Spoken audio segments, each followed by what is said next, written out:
The same crowd warmer I did last year, so I'm going to ask everyone to stand up because Thursday at lunchtime is a hard slot, and I'm going to ask the same question I did last year. So, you will sit down when I say the time that you got home last night. For some of the sleepy people, I started at 10 p.m., 11 p.m., 10 p.m., 11 p.m., midnight, 1 a.m., 2 a.m. You can lie, it's fine. 3 a.m. Well, sorry, wait, I'm down. Okay, well, fun fact, last year we had a guy who didn't sit down because he said he didn't sleep at all. So there you go. Was it you? No, it was not me. It was not me. Anyway, welcome, gentlemen. Brooks, head of Asia Middle East for Ripple, and Paul, head of Cumberland, globally for BD. Firstly, I just want to start with actually, last year I had Alex here and I asked him, do you know where TOKEN2049 is? So I'm not putting you on the spot this year, but I am going to ask you in simple terms, what does your business do? Starting with you, Brooks. Great, well, thanks for having us. It's great to be on this stage with both of you. We've been in the business now for 10 years, and we started a very simple mission of moving value across borders more efficiently using the blockchain and digital assets, and Ripple's really stayed with that mission for the entire time. We are building hard. We've added other blockchain and crypto solutions to that, including custody with our recent acquisition of Medico. And so we're building a full enterprise solution for crypto solutions for companies around the world, doing it a lot out of Singapore. Most of our global business runs right through here. Cool. And Paul?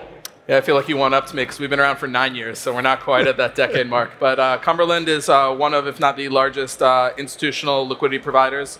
Our counterparties are mostly institutions, so we provide large-scale liquidity, generally large sizes. We don't look at retail. We quote a variety of assets. I know that Rags at some point here is going to call me a stablecoin maxi.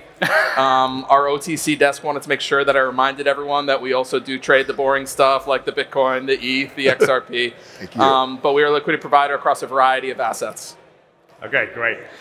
And Brooks, explain to me, just digging a little bit deeper, and the theme for today is money at internet speed. And the main reason for this theme is that I feel that multiple people in the ecosystem are chipping away at this problem, that money needs to move faster. Like if you need to send it personally from one country to another, it takes too long, whether it's through a bank account, whether it's wallet to wallet, whether it's for trading, the settlement times are too long. Explain to me a little bit about how, I know interbank settlement is a main thing for you guys. Explain a little bit about how you guys do that. Absolutely. I mean, cross-border payments continues to be one of the great intractable and the last great problems in finance. And most people in the audience and here on the stage have been building things in Asia for a long time. And no different out here. It's expensive to move money across borders, whether or not you're someone remitting money from a Saudi oil field to the Philippines or a small business that's actually moving payroll across borders. And so we've stepped in with a blockchain-based solution. We've built a global network of 70+ countries at RippleNet with world-class banks, fintechs, on both the sending side and receiving side, and put a bridge digital asset in the middle, our XRP or others, where we can move that value very quickly, take out that 7% spread, make sure there's reliability. We believe it's an efficient and green solution, and we cover most of the world with it right now. So we've got great uptake, and we're just getting going. Great. And Paul, I mean, on the trading side, I know that we have certain differences of opinion when it comes to stablecoins, which I'll get into in a second. But you're very passionate about zero settlement times, and that's a major innovation from stablecoins. Tell me from a trading perspective, what do you see blockchain infrastructure doing for global trading? Yeah, I mean, crypto traders are pretty spoiled, frankly, because of the existence of stablecoins. If you talk to someone in crypto and you say, hey, T0 settlements, that's pretty cool, right? That comment is almost not understood by people in crypto because we're so used to it. Most traditional assets, if you want to settle, if I'm sending you a bond that I owe you, that's going to take 2 days. Some transactions take longer.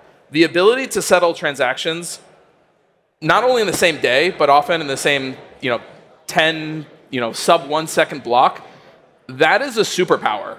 And to me, when I think about what are the things that blockchain allows that are going to move past crypto markets and into TradFi markets, Stablecoins in general and T0 settlements in particular, that seems to me to be the first thing that will be really exported into larger scale finance. Great. Great.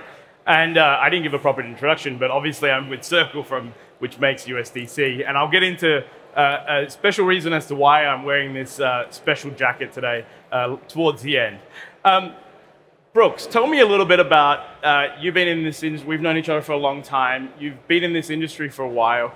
You were at the origin a traditional finance guy, right? So, like we are still at the very sort of early stages, even though it seems well advanced to us, of crypto and its entry into finance. What do you think we need to do to move us forward a bit more faster? We've only got like a couple 100 million users. We obviously want to go into the billions, similar to financial services. We think we have the special magic to unlock financial services for a bigger population, to make it cheaper, faster, and better. What do you think we still need to do? Yeah, one of the things I think, I've watched capital markets develop in the region, since the early 90s when the fixed income markets, equity markets were early, and some of these markets were very closed around. And one thing that was critical overall from the very beginning was to push on the regulatory front, to make sure that regulators in every country understood the value of what you were bringing to the table with a product, with a certain market, and in our case, with digital assets, blockchain, and crypto, to make sure they understand what is in it for them, why is it a good thing, and why should their regime and country buy into some of the things that we're setting up, whether it's trading operations or moving value across borders. And we've always found that you're better off being in dialogue and being part of that process. And that's true in financial services. I spent a little bit of time at Uber between the two, and that was the same kind of game, different industry, but you had to convince local regulators that what you were offering was important for them and their citizens. Okay, great. And I spent some time with Brooks and the Ripple ELT the other day, and I shook the hand of their CLO for jokingly saving crypto in terms of the regulators. Paul, same question to you. Yeah. Like, what do we need to do? He made the joke about him being the stablecoin maxi. He's part of the stablecoin standard, that's right. It's called. I should be the stablecoin maxi, but Paul is taking that honorary title here in Asia, going to be one of us here in Singapore. Explain to me, like, what is it that you think we need to do? What part do you think stablecoins play in this? Yeah, look, I'm going to be probably the 100th person to sit on the stage and say that crypto is not going to be really valuable until we find mainstream use cases. Yeah. So like, I'll just be the 100th person to say that. But I always use the coffee test. Like, when can I go and buy my coffee using crypto rails? Right? That's really kind of where I think from the payment side we want to get. And there's really two tiers of that, and they're both really impactful, right? The first tier is when I go to Starbucks or whatever. I have my crypto wallet, I take stablecoins off my wallet, and then Starbucks receives fiat, right? And there's someone in the middle who's doing that conversion, right? And hopefully Cumberland can be working with them to provide that liquidity on that conversion. But that's step one, and I don't want to undersell it. That's a huge step. When I can go to Starbucks and I can buy my coffee with USDC, like, that is a huge unlock. The really big unlock, and I think this will take some time, but it's really what we're thinking about, when are we going to get to the point where Starbucks says, like, oh, stablecoins? Thank you very much, right? When we get to the point where non-crypto native corporations and merchants think about stablecoins as money and not just a way to get money, that is a really big unlock, and I hope that we can get there in the next several years. Great, thank you. I'm going to switch tack a little bit to building businesses in Asia, the part that we're here in Singapore. Last year we were at Token, it was massive. This year it seems to be even bigger. Like it took me like 15 minutes to get up the escalators, almost late for this. Tell me, Brooks, you've been in Asia a long time. Tell me about the part that Singapore plays. And I think traditionally we would always look to the West, per se, to lead in terms of regulation and innovation. It seems like here in Singapore, here in Asia, we've got a bit of an upstart in terms of regulators, very forward thinking. What do you think about Asia's part in terms of shaping the future of crypto and your experience building in Asia? Yeah. I think there's no question in this industry, Singapore and the region itself has been a fabulous place to build the business. This part of the world is a big chunk of our overall revenue, a chunk of our flows. 80% of the people we've hired this year have been outside the US. Singapore is not just a regional headquarters. We don't think about it as Southeast Asia headquarters or APAC headquarters. It's one of our global mega centers.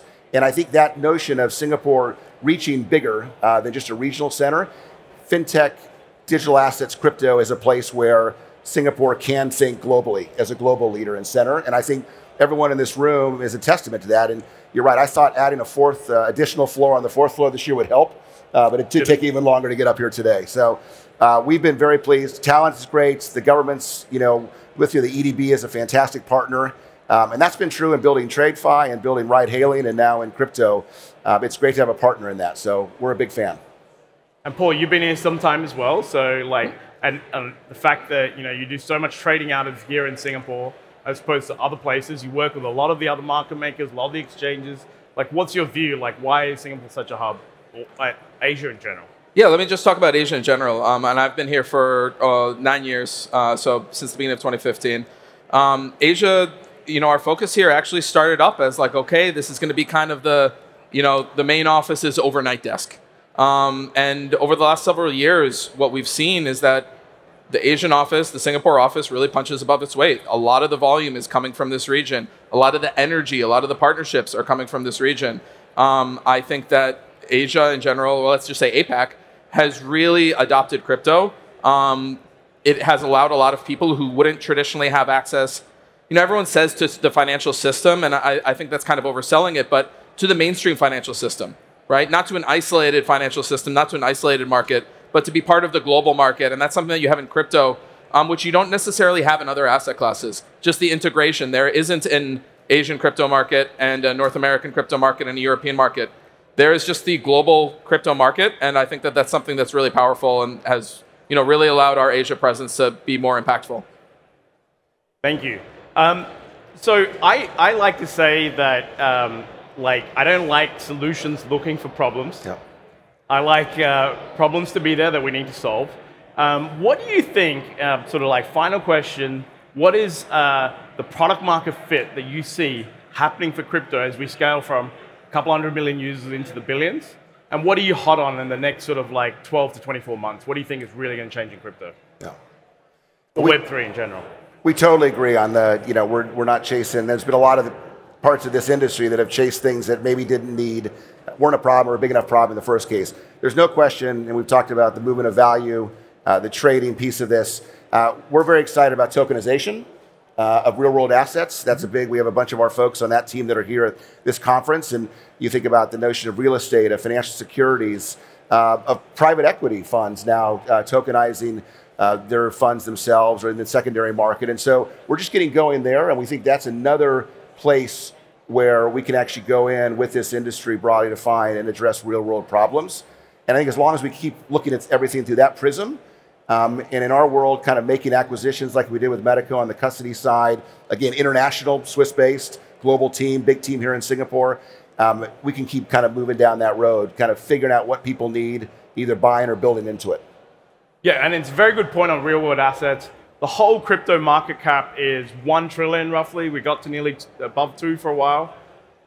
Currencies themselves more than 100 trillion. Bonds more than 100 trillion. Stocks more than 100 trillion. And we haven't even looked at property and commodities and everything else. So really we're like the point, not even the 1% stage. We're like the 0.1% stage. And to you, Paul, what do you think? I know that you guys trade other stuff, non-crypto as well. That's your background. So you know a lot about assets. What's your view generally on what are you hot on? What do you think crypto is really going to, and Web3 is going to eat away at? Yeah, I wish you'd asked me first, because tokenized money markets is such a huge use case that I think we're probably going to see in the next year. We're going to see really move on chain. So I wish I'd given that answer. But also I see that we're almost done, and so I'm going to make my point so that you don't have time for a rebuttal, because Rags and I always disagree about this one. I'm getting out of the way. I think that a big use case that has really not been attacked or has not been successful so far, and I think will be successful in the next market cycle, is the proliferation of non-dollar stablecoins.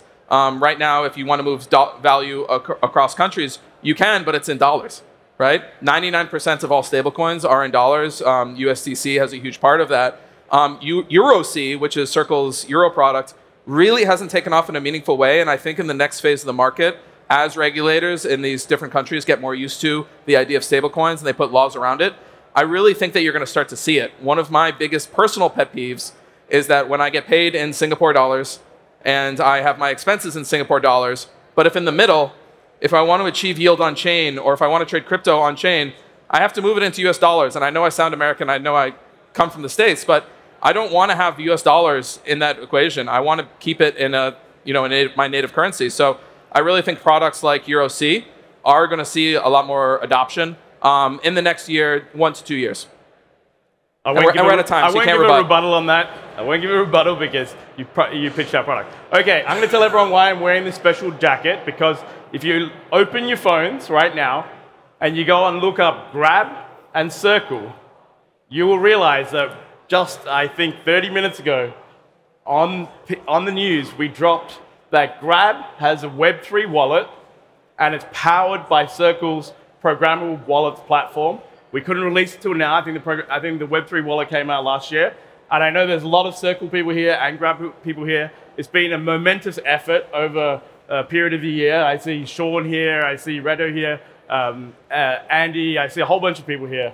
But yeah, it's a really big announcement. I really want people to follow up on it. And yeah, it's an exciting way for us to announce it. Jeremy just announced it with Bloomberg just like 30 minutes ago. Fantastic. Congratulations. Cool. Thank you, everyone. Thanks, thank you, Paul. Thank you, Brooks.